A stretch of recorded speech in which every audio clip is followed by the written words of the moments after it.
This is Scott Bruder. You can find me at scottb.ca.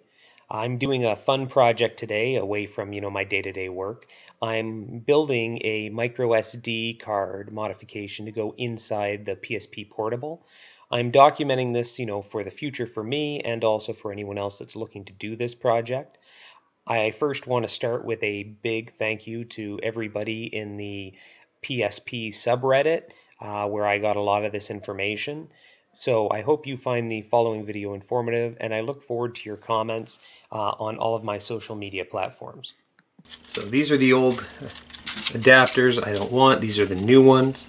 I'll make sure I mention their part number from Digi-key. Kudos to Digi-key, super fast shipping. First thing I'm going to do is disassemble some of these microSD card adapters.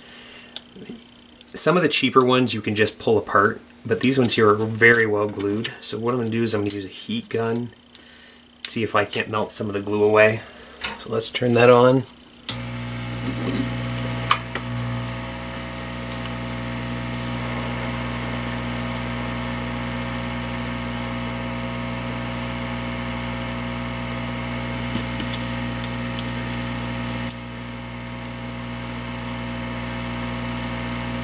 I'm just doing it along the edge where the glue is.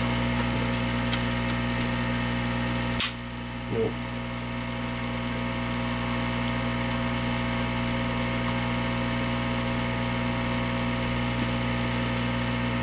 I'm running this on a super low setting too, because I don't want to damage what I've got going on here. Oh, there we go. That one has come apart now.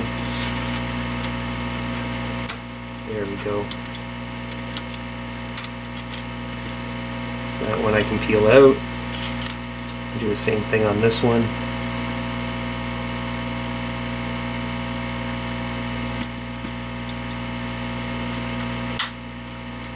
That one's not playing nice. What I'm trying to do is apply pressure along the outside edge. And what will cause it to happen is to pull away from the other part.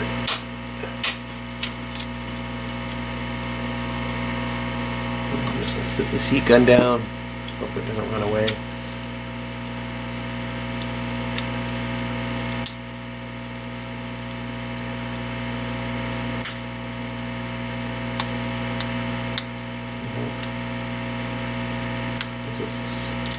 These ones are really well built, so definitely take a look on. I think these came from Amazon.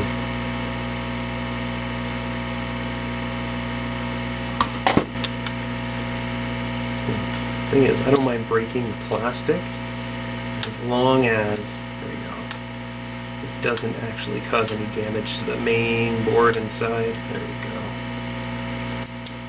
So, got that one. Good and clean. There's scrap. And this one. Easy to peel off, was more brittle. But now I've got two of the converter boards. The next step is going to be to desolder the pins that are on the face of the board for making contact to the microSD card while it's in the body. Okay. Turn off the heat gun. It's going to cool down. Turn on the soldering iron.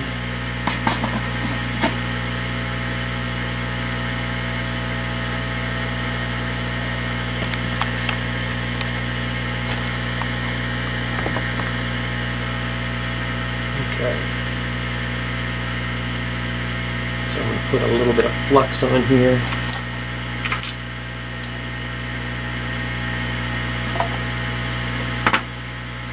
Stuff here isn't the greatest flux, but it works well for what we're trying to accomplish.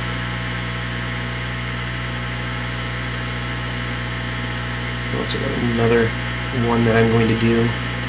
This one here was part of another project, and there's a little extra solder on the contacts. I figure, go big or go home.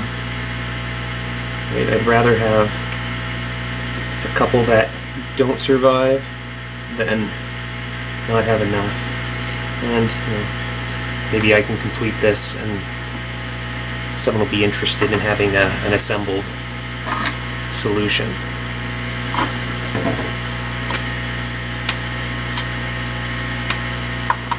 Now what I always do before I put away my soldering iron is I'll put a little bit of solder on the tip. In doing that, I find that I really extend the longevity of the tip of my soldering iron.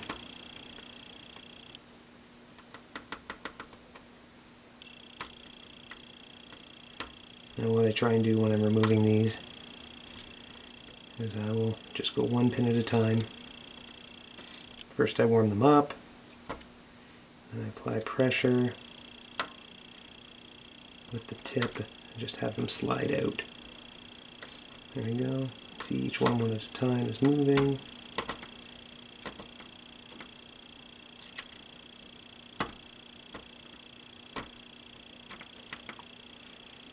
Normally, of course, it goes a little bit cleaner. Here I'm the one that's causing all this problem being behind a camera. Okay, there we go. That one's done. I don't mind if that little piece goes inside. I'll take this, put it in my garbage pile. And do the same thing with the next one.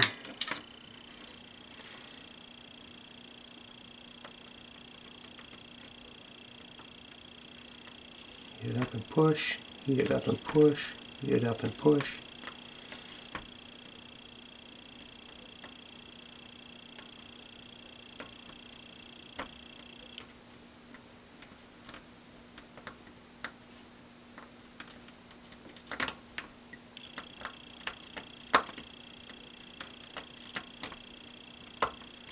There we go. There's two. And that one there kind of stayed more together. I'm going to just clean as I go.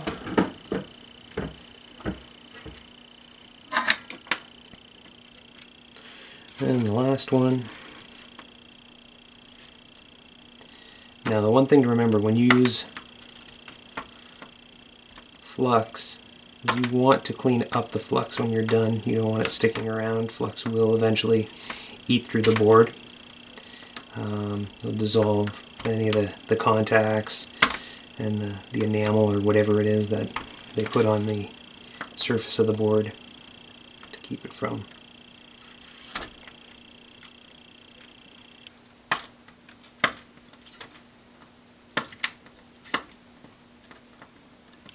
So, I'm going to do the same thing with this one, just going to touch it up,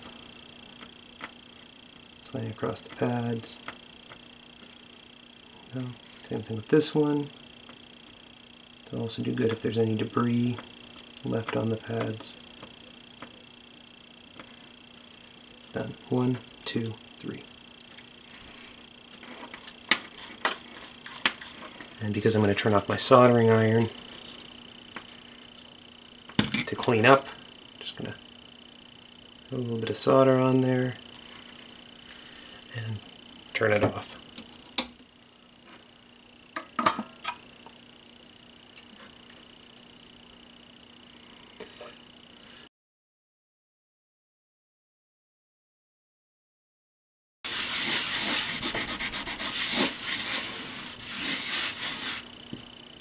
Perfect.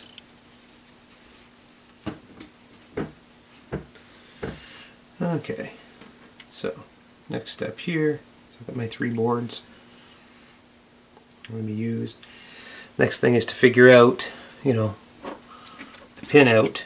Because like I said, originally I did this back-to-back one, made a long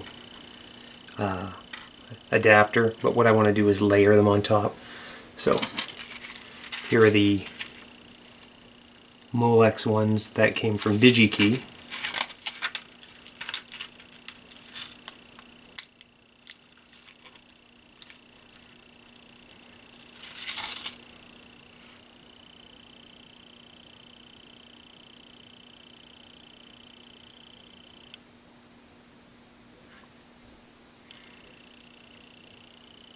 I'll show it to this camera too. I don't even know if there's enough light. Let's see.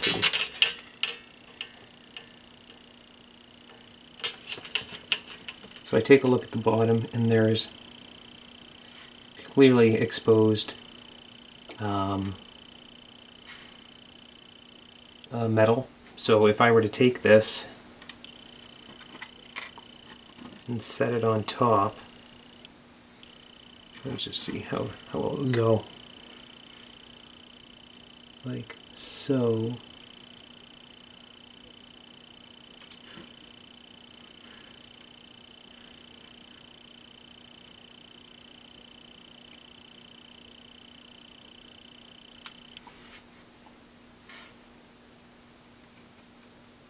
There would be some contact.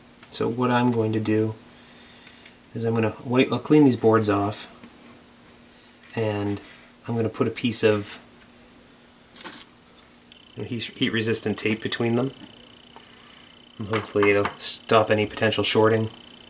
And then what we'll do is, once I've assembled them and they work well, or I've tested them, then maybe I'll put a thin bead of silicone around the outside edge to hold them securely together.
So before I go and waste tape that's way too thick, what I'm going to do is I'm going to find the right size tape for the job.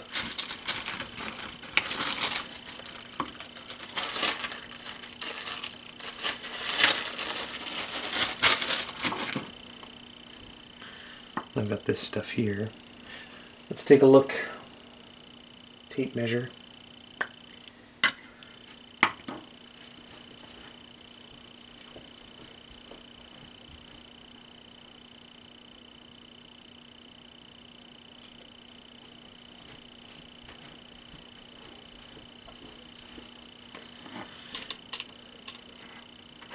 This is the half inch.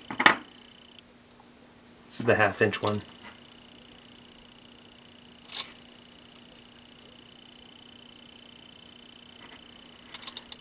This is the half-inch tape. And if we put a piece of tape of it across, that'll actually work out really cleanly. Okay, so this one's a brand new roll. Haven't used it before. I guess that's what brand new means.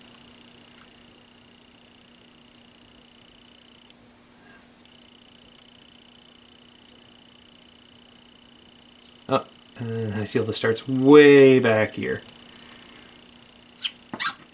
So, take that. I got a pair of tube cutters.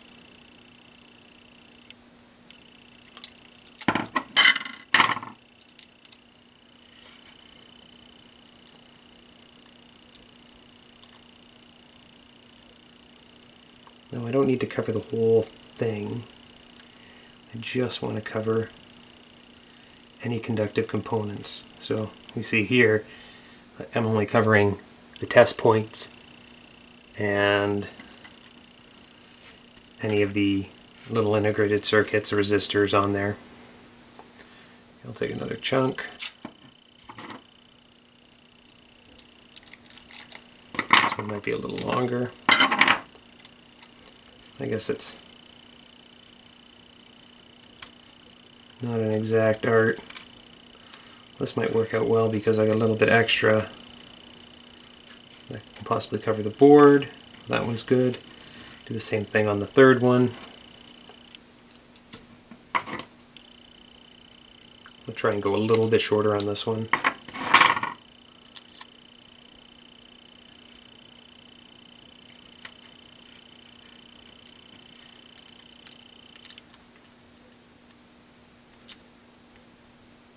There we go. Just make sure I check each one that, you know, all the test points are covered and all the other parts are good. Looks great. And we'll take a look here at the IC. On the bottom there's 1, 2, 3, 4, 5, 6, 7, 8 pins. 1, 2, 3, 4, 5, 6, 7, 8 pins. Should have had my iron on while I was doing this. So. I'm going to be completely honest with you. The first one took a lot longer than I intended. I also had to use solder wick to pull off some extra solder. Number 2 and number 3 were much smoother, so I just cut out the assembling of the first one. Hopefully you can enjoy 2 and 3. There are 2 more to go.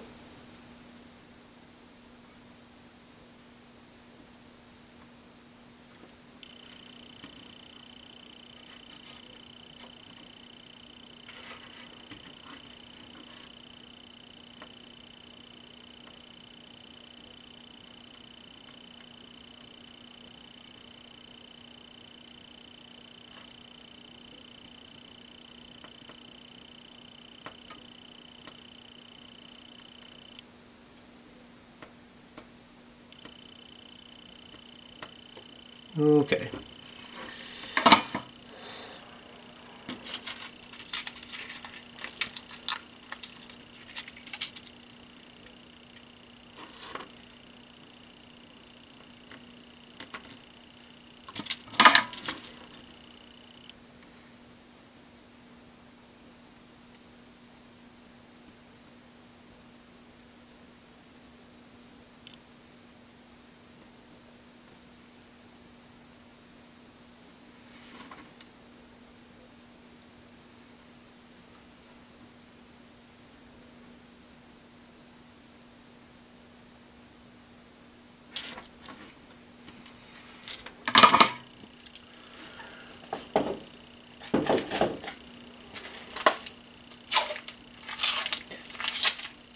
The board's sliding around a bit on me, so I'm going to go and use a tried, tested, and true solution. I'm pretty sure a lot of people shame me about masking tape. There we go.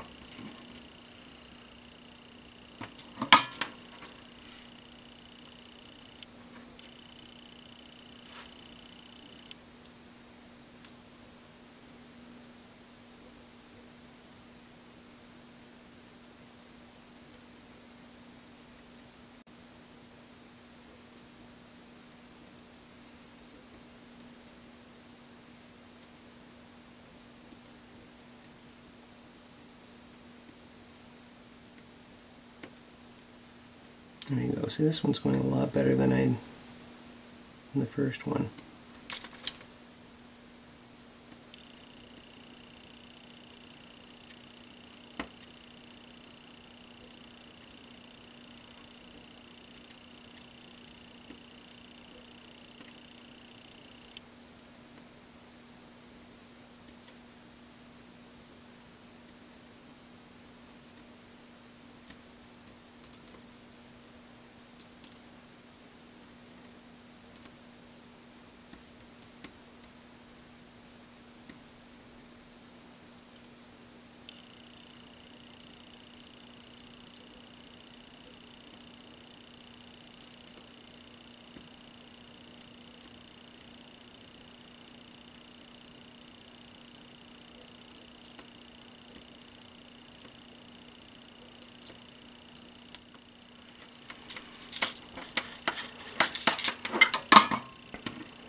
That one looks nice and clean. I'll see if I can put some pictures in there when I'm done. Okay, now let's see if we can do number 3 in even less time.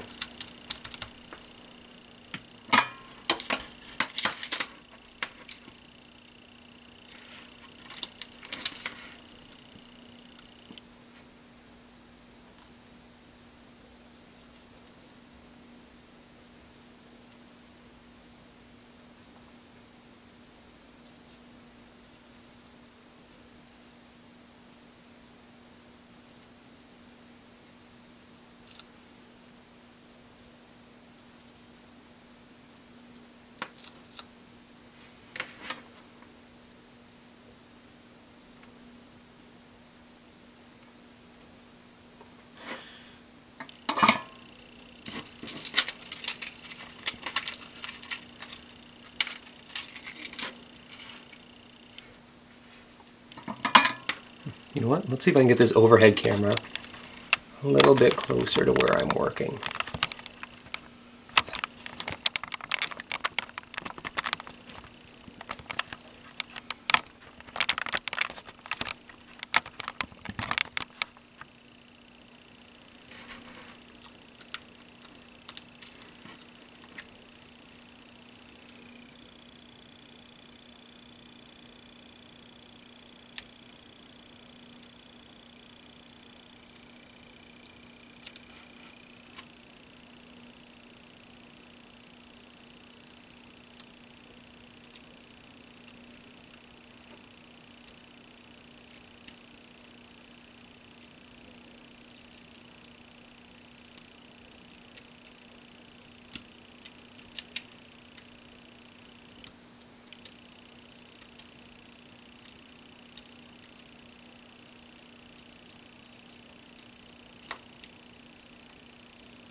I'm just going back over top of them, just because every time you get the solder, the pad will fall a little bit closer to the board.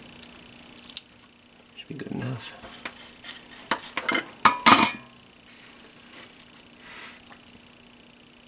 I'm going to pick this one up, take a look at it. There's some points that are not making contact.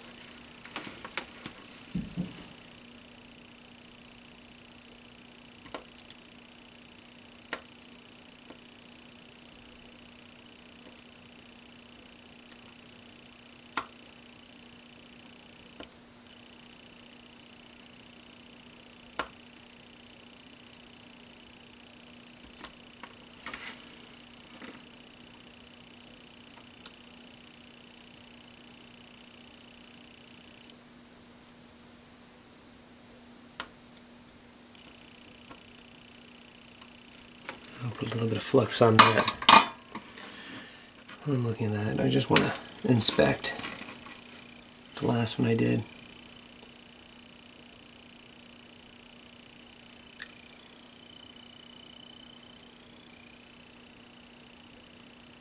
That one looks okay. I'll go back over them.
Those ones look great now. That off to the side. And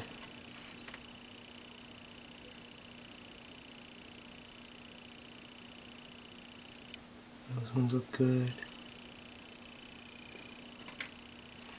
The ones I did in the middle that I thought I did good on.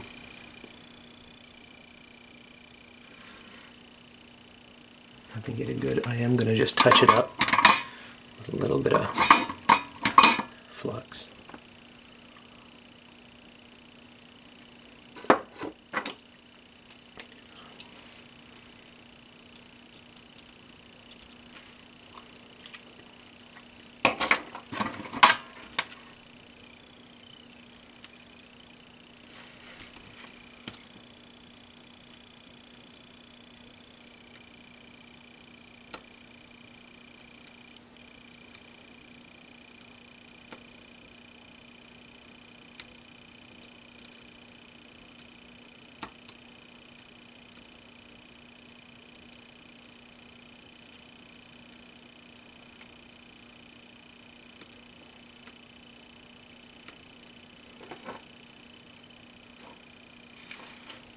Looks much better. Okay, so what I'm going to do, turn off the soldering iron, and hit all three of these with a little bit of flux remover.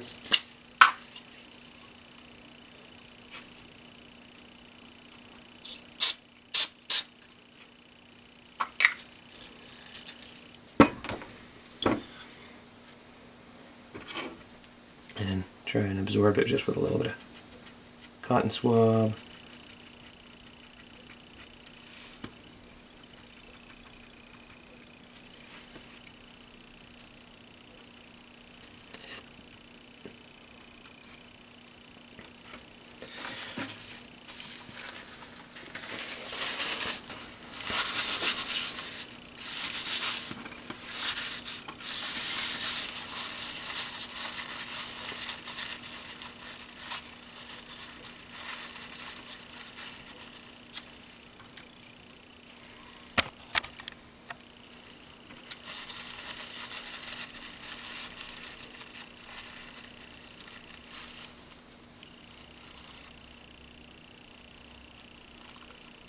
Good.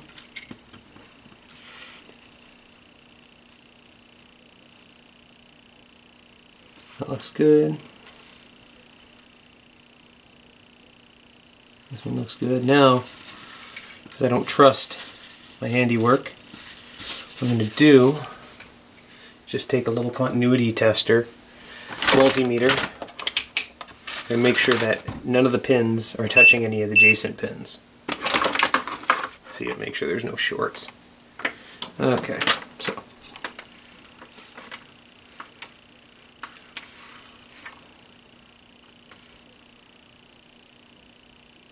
pin 1, 2, pin 2, nothing. Pin 2 to pin 3, nothing. 2, nope. Pin 4 to 5, nope. 5 to 6, nope. 6 to 7, nope. Ooh, 7 to 8, nope, it's just me slipping. Wiggle them, good. We'll check out this one now. Pin 1 to 2, we're good.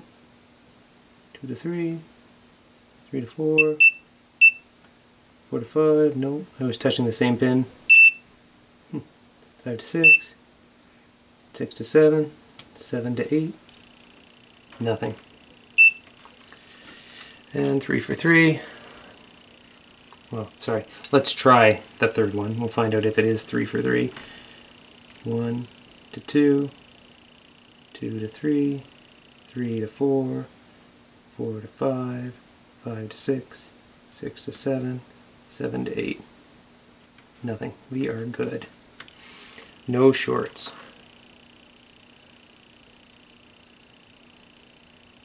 I always like to double and triple check my work.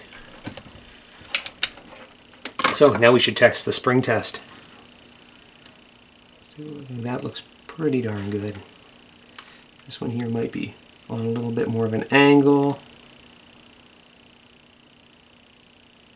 We'll fill it in with some hot melt. That one looks good. Okay, so let's try putting in an SD card.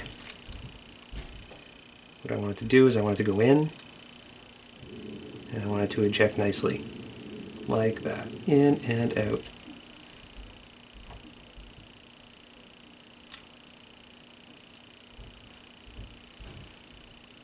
Let's try again. In, and out. Nice. And all the pins still look good. This one we're going to do in and out, in and out. Yep, that's good. Last but not least, in and out.